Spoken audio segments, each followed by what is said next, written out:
ನಮಸ್ಕಾರ, ನೀವು ನೋಡ್ತಾ ಇದ್ದೀರಾ ತೇಜಸ್ ನ್ಯೂಸ್ ಕನ್ನಡ. ನಾನು ನಿಮ್ಮ ಸುಷ್ಮಿತಾ.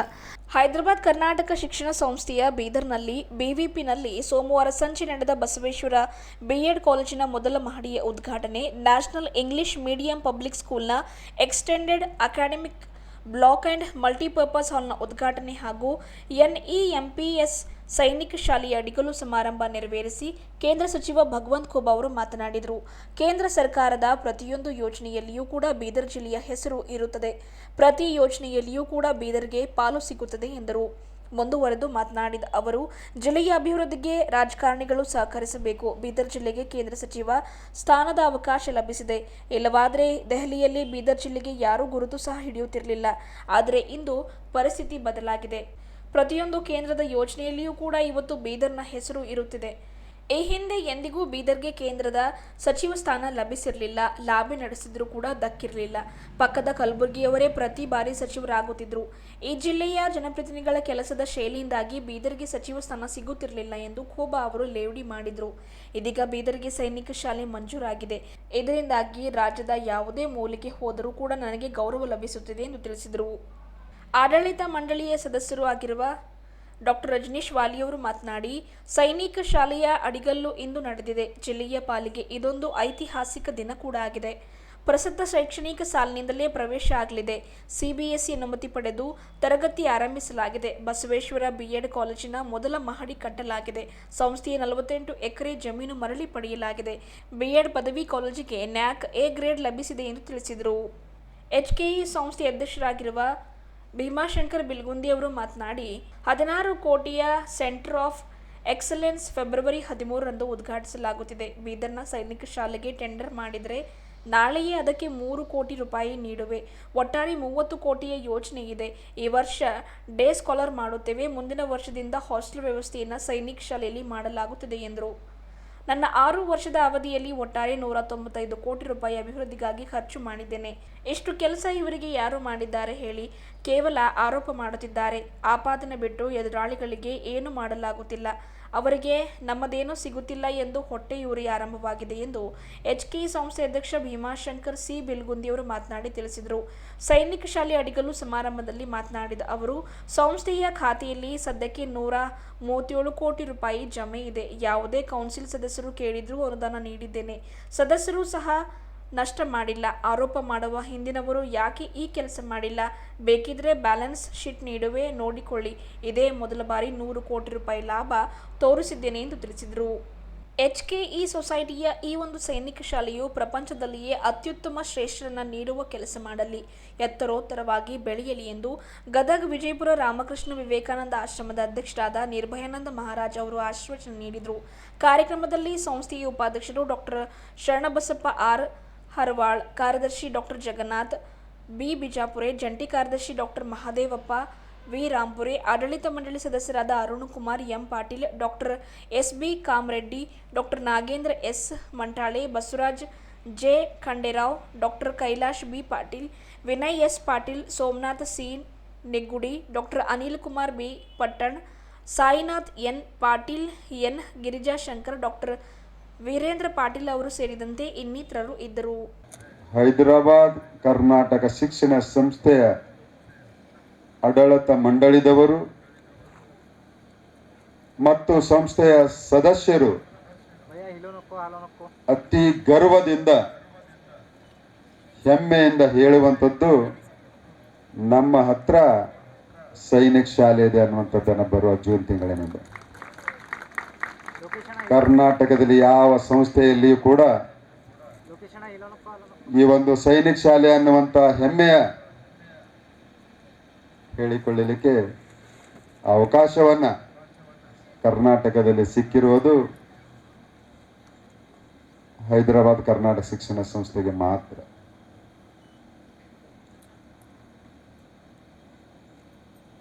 ಈ ಒಂದು ಶಾಲೆ ಮಂಜೂರಾತಿ ಆಗ್ಬೇಕಾದ್ರೆ ಸುಮಾರು 6-7 ವರ್ಷಗಳಿಂದ ಸತತ ಪ್ರಯತ್ನವನ್ನು ನಡೀತಾ ಇತ್ತು. ಮೊಟ್ಟ ಮೊದಲನಿಗೆ ಅಪ್ಲಿಕೇಶನ್ ಹಾಕಿದಾಗ ಅವಾಗ ಬಹುತೇಕ ನನಗೆ ಅನಿಸ್ತದೆ ಸದಸ್ಯರು ಡಾಕ್ಟರ್ ಬಸವರಾಜ್ ಪಾಟೀಲ್ ಅಷ್ಟೂರ್ ಅವರಾಗಿದ್ದರು. ಬಿಲ್ಗುಂದಿಯವರೇ ಅಧ್ಯಕ್ಷರಾಗಿದ್ದರು. ಅದ್ರಾಗ ಅಪ್ಲಿಕೇಶನಲ್ಲಿ ಸ್ವಲ್ಪ ವ್ಯತ್ಯಾಸ ಆಗಿ ಅದು ರಿಜೆಕ್ಟ್ ಆಗಿತ್ತು. ಮತ್ತೆ ಎರಡನೇ ಅವಕಾಶ ಸಿಕ್ಕಾಗ ಮತ್ತೆ ಬಿಲ್ಗುಂದಿಯವರಿಗೆ ನಾನೇ ಸ್ವತಃ ಫೋನ್ ಮಾಡಿ, ಇಷ್ಟು ಹಳೆಯ ಶಿಕ್ಷಣ ಸಂಸ್ಥೆ ಇದೆ,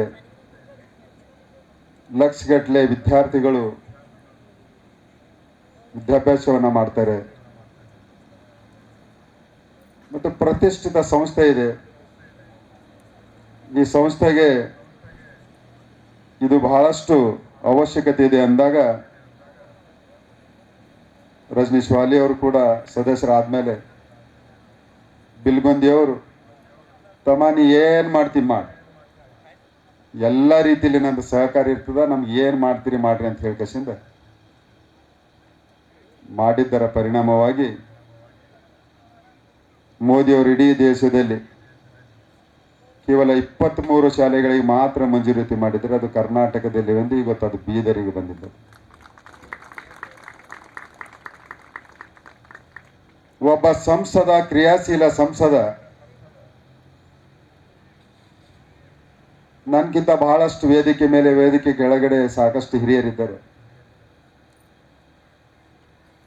ಮೊದಲು ಕೂಡ ಸಂಸದರ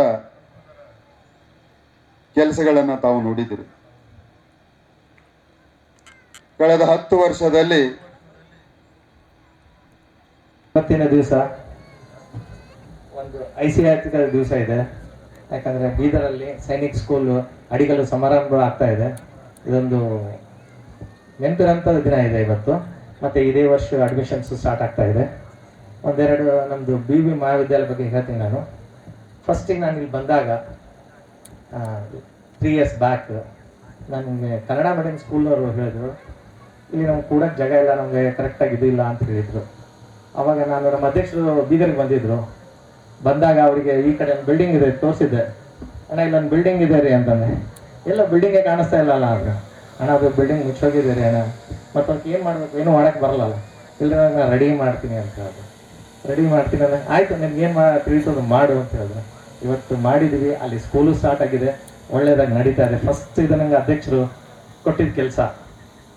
ಆಮೇಲೆ ನೆಕ್ಸ್ಟ್ B.Ed ಕಾಲೇಜ್ ಯಾವಾಗ ಬಂದರೂ ಹೇಳ್ತಿದ್ರು, ಸರ್ ಇದು B.Ed ಕಾಲೇಜ್ ಬರೀ ಸೋರ್ತದ್ರಿ ಸರ್, ನಮ್ಗೆ ಸಾಕಾಗಿದ್ರಿ ಸರ್, ನಮ್ಮ ಸ್ಟ್ರೆಂತ್ ಯಾವತ್ತೂ ಫುಲ್ ಇದೆ, ಮತ್ತು ನಮ್ಮದು ಕಾಲೇಜು ಎಲ್ಲಕ್ಕಿಂತ ನಂಬರ್ 1 ಇದೆ, ಇದಕ್ಕೆ ಹೆಂಗೆ ಮಾಡಬೇಕು ಅಂತ.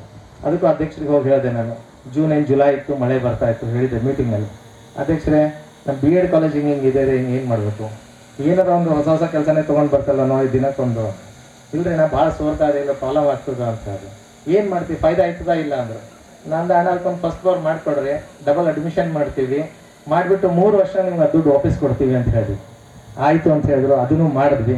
ಬಟ್ ಈಗ ಇದೇ 3 ವರ್ಷದಲ್ಲಿ TT ಎಕ್ಸಾಮಲ್ಲಿ 64 ಜನ ಕ್ವಾಲಿಫೈ ಆಗಿದ್ದಾರೆ. ಅದರಲ್ಲಿ 48 ಜನ ಗೌರ್ಮೆಂಟ್ ಜಾಬ್ಸ್ ಆಗಿದೆ. ನಮ್ದು ಇದೇ B.Ed ಕಾಲೇಜ್ದವರು. ಮತ್ತು ಸೆಂಟ್ರಲ್ TATಯಲ್ಲಿ 4 ಜನ ಕ್ವಾಲಿಫೈ ಆಗಿದ್ದಾರೆ. ಇದೆಲ್ಲಕ್ಕಿಂತ ಇಂಪಾರ್ಟೆಂಟ್ ನಮ್ದು ಆಗಿದ್ದು B.Ed ಕಾಲೇಜಲ್ಲಿ. ಮತ್ತು ಈಗ ನೆಕ್ಸ್ಟ್ B.Ed ಕಾಲೇಜ್ 100 ಇಂಟೇಕ್ ಮಾಡ್ತಾ ಇದ್ದೀವಿ.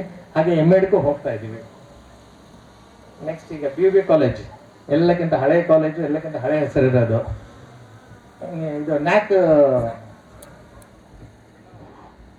ಇನ್ಸ್ಪೆಕ್ಷನ್ ಇತ್ತು. ಅವಾಗ ನಾನು ಅಧ್ಯಕ್ಷರಿಗೆ ಹೇಳಿದೆ, ಅಧ್ಯಕ್ಷರೇ ನ್ಯಾಕ್ ಇನ್ಸ್ಪೆಕ್ಷನ್ ಇದೆ, ಎಲ್ಲ ಸ್ವಲ್ಪ ಕೆಲಸ ಇದೆ, ಎಲ್ಲ ಮಾಡಬೇಕು. ಏನು ಮಾಡ್ತೀವಿ ಗೊತ್ತಿಲ್ಲ ನೋಡು, ಏನು ಮಾಡ್ತೀವಿ ಮಾಡು, ನ್ಯಾಕ್ A ಗ್ರೇಡ್ ಬರ್ಬೇಕಂತ ಹೇಳಿದ್ರು. ನ್ಯಾಕ್ A ಗ್ರೇಡು ಬಂತು. ಹಾಗೆ ಇನ್ನೊಂದು ಅದೇ, ಅಲ್ಲಿ ಫಸ್ಟ್ ಮೀಟಿಂಗ್ ಏಪ್ರಿಲ್, ನಂಗೆ ಚೆನ್ನಾಗಿ ನೆನಪಿದೆ, ಒಂದು ಅಜೆಂಡಲ್ಲಿ ಬಂದಿತ್ತು, ಬೀದರ್ BCA ಕೋರ್ಸ್ ಕ್ಲೋಸ್ ಮಾಡ್ತಾ ಇದ್ದೀವಿ ಅಂತ. ಅಂದರೆ ಅಣ್ಣ ಇದೇನು ರೀ BCA ಕೋರ್ಸ್ ಕ್ಲೋಸ್ ಮಾಡತ್ತೀರಿ ಅಂದರೆ, ಇಲ್ಲ ಅಲ್ಲಿ ಅಡ್ಮಿಷನ್ಸೇ ಆಗ್ತಾ ಇಲ್ಲ, ಅದು ಹೆಂಗೆ ಮಾಡಬೇಕು, ಹೆಂಗೆ ನಡೆಸ್ಬೇಕು ಅಂತ. ಅಣ್ಣ ಏನಾಗ್ತದೆ ಗೊತ್ತಂದ್ರೆ ಕ್ಲೋಸ್ ಮಾಡ್ತೀರಿ, ಬಟ್ ಊರಾಗ ಏನು ಮಂದಿ ಅಂತಾರೆ ಗೊತ್ತೇನ್ರಿ, ರಜನೀಶ್ ಅಲ್ಲಿ ಬಂದು ಕಾಲಿಟ್ಟ ಒಂದು ಡಿಪಾರ್ಟ್ಮೆಂಟೇ ಕ್ಲೋಸ್ ಆಯಿತು ಅಂತಾರ. ಮತ್ತು ಹೆಂಗೆ ಮಾಡಂತೀವಿ, 1 ವರ್ಷ ಟೈಮ್ ಕೊಡ್ರಿ ಅಂತ. 3 ವರ್ಷ ಆಯ್ತು ಕಂಟಿನ್ಯೂಸ್ ಆಗಿ. ನಮ್ಗೆ ಇಂಟೇಕ್ 60 ಇದೆ, 60 ಅಣ್ಣ ಇದೆಲ್ಲಕ್ಕಿಂತ ಇಂಪಾರ್ಟೆಂಟ್ ಇದೆ ನಮ್ಮ ಹತ್ರ. ಲಾಸ್ಟ್ ಬರ್ತೀವಿ ಭಗವಂತ ಕುಮಾರ್ ಅಣ್ಣವ್ರ ಕಡೆಗೆ. ಇಂಥವ್ರು ಇವತ್ತು ಸೈನಿಕ್ ಸ್ಕೂಲ್ ಇಲ್ಲಿ ಪ್ರಾರಂಭ ಆಗ್ತಾ ಇರೋದು ಕೂಡ ಬಹಳ ಒಂದು ಒಳ್ಳೆಯ ಬೆಳವಣಿಗೆ. ಈ ಶಾಲೆಯ ಒಂದು ಭಾಗವಾಗಿ ಒಂದು ಸೈನಿಕ್ ಸ್ಕೂಲ್ ಇಲ್ಲಿ ಪ್ರಾರಂಭ ಆಗ್ತಾ ಇದೆ. ಇವತ್ತು ಭಾರತೀಯರಿಗೆ ಅತ್ಯಂತ ಅವಶ್ಯಕವಾಗಿ ಬೇಕಾಗಿರ್ತಕ್ಕಂಥದ್ದು ಆತ್ಮವಿಶ್ವಾಸ. ಅದು ಹೇಗೋ ಭಾರತೀಯ ಹುಡುಗರಲ್ಲಿ ಹುಡುಗಿಯರಲ್ಲಿ ಈ ಆತ್ಮವಿಶ್ವಾಸದ ಕೊರತೆ ಬಹಳ ಇದೆ. ಹೆಜ್ಜೆ ಹೆಜ್ಜೆಗೂ ನಮ್ಮ ಮನಸ್ಸಿಗೆ ಅದು ಬರ್ತಾ ಇದೆ. ವಿವೇಕಾನಂದರೇ ಒಂದು ಸಂದರ್ಭದಲ್ಲಿ ಬಹಳ ಸ್ಪಷ್ಟವಾಗಿ ಹೇಳಿದರು, what the country very badly needs is dehypnotisation. ಇಡೀ ದೇಶವನ್ನ ಹಲವಾರು ಶತಮಾನಗಳಿಂದ ಹಿಪ್ನಟೈಸ್ ಮಾಡಲಾಗಿದೆ. ನೀವು ದುರ್ಬಲರು, ನೀವು ದುರ್ಬಲರು, ನೀವು ದುರ್ಬಲರು. ನಿಮ್ಮ ಕೈಲಿ ಏನಾಗುತ್ತೆ? ಪರಕೀಯರು ಬಂದಾಗಲೆಲ್ಲ, ಪರಕೀಯರ ಆಕ್ರಮಣ ಆದ ಮೇಲೆ ಅವರು ನಮ್ಮ ಜೊತೆ ಮಾತನಾಡುವಾಗ ಒಂದೇ ಪಲ್ಲವಿಯಲ್ಲಿ ಮಾತನಾಡಿದ್ರು, ನೀವು ಕೈಲಾಗದವರು, ನೀವು ಕೈಲಾಗದವರು, ನೀವು ಕೈಲಾಗದವರು. ನೋಡಿ, ನಿಮ್ಮ ದೇವಸ್ಥಾನ ಒಡೆದಾಕ್ತೀವಿ, ನಿಮ್ಮ ದೇಶವನ್ನೆಲ್ಲ ಒಡೆದು ಹಾಕಿದ್ದೀವಿ, ನಿಮ್ಮನ್ನು ನಮ್ಮ ಗುಲಾಮರನ್ನಾಗಿ ಮಾಡ್ಕೊಂಡಿದ್ದೀವಿ. 1000 ವರ್ಷ ನಾವು ಭಗವಂತ ಕುಮಾರ್ ಅಣ್ಣವರು ಮತ್ತಂದ್ರೆ ಬಸವರಾಜ್ ಪಾಟೀಲ್ ಅವರು ಕೂಡ್ಕೇಶನ್ ಒಂದು ಫಂಕ್ಷನ್ ಮಾಡಿದೆವು. ಮಾಡಿದಾಗ ಏನಂತಂದರು, ನೀವೇನಾರು ಮಾಡ್ತೀರಾ ಇಲ್ಲ ನಾ ಜಾಗ ತಗೋತೀನಿ ಅಂತ ಅಂದ್ರೆ ಅಂತದ. ಇದು ಏನದ ಅಂದ್ರೆ ಅವ್ರಿಗೆ ಹರ್ಟ್ ಆಯಿತು. ನಾನು ಏನೇ ಮಾಡಿರಿ ನೀವೊಂದು ತಂದುಕೊಡ್ರಿ, ಏನೇ ಒಂದು ಸಂಸ್ಥೆ ಮಾಡ್ತೀನಿ ಅಂತ ಹೇಳಿದಾಗ ನೋಡೋಣ ಅಂತಂದರು. ಒಂದು ಸಲ ಅಪ್ಲಿಕೇಶನ್ನು ಹಾಕಂತಂದರು. ಅವಾಗ ಇದರ ಇದೂ ಇದ್ದಿದ್ದಿಲ್ಲ ಗೌರ್ಮೆಂಟ್ನಲ್ಲಿ. ನೆಕ್ಸ್ಟ್ ಅಪ್ಲಿಕೇಶನ್ ಏನಾದ್ರು ಈ ಟರ್ಮ್ನ ಹಾಕಿದೆವು, ವಾಲಿಯವರಿದ್ದರು. ಈ ಸಲ ನಮಗೇನದ ಅಂದ್ರೆ ಸ್ಯಾಂಕ್ಷನ್ ಆಯಿತು, ಪ್ಲಸ್ ನಮಗೆ ಭೂಮಿ ಪೂಜೆನೂ ಆಗ್ಯದ. ಇವತ್ತು ಸ್ಕೂಲ್ನೂ ಸ್ಟಾರ್ಟ್ ಅದ ಮುಂದಿನ ವರ್ಷ. ಹಾಗೆ ಇನ್ನೊಂದು ಏನು ಹೇಳ್ಬೇಕಂತಂದ್ರೆ, ನಾನು ವಾಲಿಯವರಿಗೆ ಹೇಳ್ದೆ ನಿಮ್ಮದು ಟೆಂಡರ್ ಆಗ್ಯದೇನು ಅಂತ ಕೇಳ್ದೆ. ಇನ್ನೂ ಆಗಿಲ್ಲ ಅಂತಂದರು. ನಾನೇನದ ಅಂದ್ರೆ ಟೆಂಡರ್ ಮಾಡಿದ್ರೆ ನಾಳೆನೇ ನಾನು ಕೆಲಸ ಕೊಡ್ತೀನಿ, 3 ಕೋಟಿ ರೂಪಾಯಿ ನಿಮ್ಮ ಸ್ಕೂಲ್ ಹೆಸರು ಮ್ಯಾಗ ಏನದ ಡಿಪಾಸಿಟ್ ಇಡ್ತೀನಿ ಅಂತ. ಇದು ಯಾಕಂದ್ರೆ ನಾವು ಯಾವಾಗಲೂ ಡಿಸಿಷನ್ ಏನದ ಅಂದ್ರೆ ತೊಗೋಬೇಕಾದ್ರೆ ಫಾಸ್ಟಾಗಿ ತೊಗೋಬೇಕು. ಈಗ ಯಾಕಂದ್ರೆ ಕುಮಾರಣ್ಣವ್ರು ಹೇಳಿದ್ರು, ನೀವು ಯಾವಾಗ ಕಟ್ತೀರಿ, ಏನು ಸುದ್ದಿ ಏನೂ ಇಲ್ಲ ಅಂತಲ್ಲ. 100% ನಾನು ಭೂಮಿ ಪೂಜೆ ಮಾಡಿದ್ದೀನಿ, 100% ನಾ ಮತ್ತು ಓಪನಿಂಗ್ನೂ ಮಾಡಿದ್ದೀನಿ. ನನ್ನ ನಿಯರ್ಲಿ ಅಬೌಟ್ 2 ಜಮೀನು ಏನಿದಲ್ಲ 19 ನನಗೆ ಅನಿಸೋ ಮಟ್ಟಿಗೆ ರಾಂಪುರ ಟೈಮ್ನಾಗ ತೊಗೊಂಡಿದ್ದದ. ರಾಂಪುರ ಟೈಮ್ನಾಗ ತೊಗೊಂಡ್ಮ್ಯಾಕ 2 ಸಲ ಏನದ ಅಂತಾರೆ, ನಾವು ಅಕ್ವಿಜೇಷನ್ ಮಾಡಿಕೇಸಿ 2 ಸಲ ಅವರಿಗೆ ಕಂಪನ್ಸೇಷನ್ ಕೊಟ್ಟಿದ್ದೆವು. ಈಗೇನಾಯಿತು, ಪಾಣಿದೆಲ್ಲ ಅದು ನಾವು ಮಾಡ್ಕೊಂಡಿಲ್ಲ. ಇದು ನಮ್ಮ ಸೊಸೈಟಿದು ತಪ್ಪದ. ಯಾಕಂದ್ರೆ ಅವಾಗ ಮಾಡ್ಕೊಂಡಿದ್ದೇವೆ ಅಂದ್ರೆ ಇದು ಪ್ರಾಬ್ಲಮ್ನು ಬರ್ತಿದ್ದಿಲ್ಲ. ಇದು ಏನದ ಅಂತಂದ್ರೆ ಯಾವಾಗಲೂ ನಾವು ಯಾವುದೇ ಮಾಡಿದ್ದೆವು. ಇವತ್ತು ಲೀಗಲ್ ಸೆಲ್ನಾಗ ನಾವು ಏನದ ಅಂತಂದ್ರೆ ವಕ್ಫ್ ಬೋರ್ಡ್ನಿಂತನೂ ನಾವು ಗೆದ್ದಿದ್ದೆವು. ಪ್ಲಸ್ ಯಾವುದೇ ಕೇಸ್ ಇರ್ಲಕ್ಕ, ಬೀರ್ಬೆಟ್ಟ ಯಾವುದು 30 ಎಕರೆ ಇತ್ತು ಶಾಬಾದ್ನಲ್ಲಿ, ಅದನ್ನು ನಾವು ಕೇಸ್ ಗೆದ್ದಿದ್ದೆವು. ಇವತ್ತು ನಮ್ಮದು ಒಂದು ಸೊಸೈಟಿಯಲ್ಲಿ ಲೀಗಲ್ ಸೆಲ್ ಇದೆ. ಇವತ್ತಿಗೂ ಒಂದು ಕೇಸ್ ನಾವು ಸೋತಿಲ್ಲ. ಒಂದು. ಎರಡನೇದು ಏನದ ಅಂತಂದ್ರೆ ಮೆಂಬರ್ಶಿಪ್ ಬಗ್ಗೆ ಬರ್ತದೆ. ಸುಳ್ಳು ಅಪಾದನೆಯನ್ನು